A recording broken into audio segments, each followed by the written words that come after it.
stále si myslím dlhodobo, že tá hanba, ktorú dneska Slovensko teda zažíva minimálne zo strany Európy, to je pohrdanie, im časom dôjde. Maďarsko, koniec koncov, okrem všetkých iných dôvodov, prečo zvrhli Orbána, bolo aj to, že sa už hrozne hanbili za to Maďarsko. Nejaký čas to môžeš znášať, ale keď sa to skombinuje, proste keď to trvá dlho a ty niekam prídeš, povieš, ja som z Maďarska, pozerajú sa na teba ako na idiota, potom to v tých ľuďoch začne pracovať. Podľa mňa toto bude slovenský príbeh, ale nejaký čas to trvá.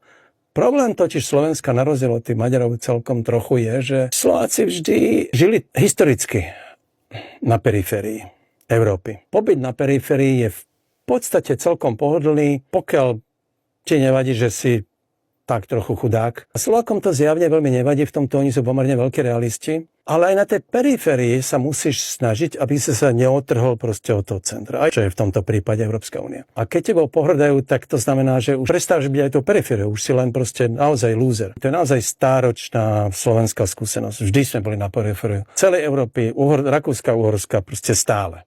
Lenže tu sa dejú veci po stáročiach. Naozaj sme svedkami úplnej premeny geopolitickej štruktúry nášho kontinentu. A keď teda sa stane, v čo ja pevne verím, že Ukrajina sa ubráni a začne teda rásť dynamicky, a to začne, ja som tam bol, viem, čo sa tam bude diať, stane sa súčasťou Európy už akoby aj formálne, my prestaneme byť periféria.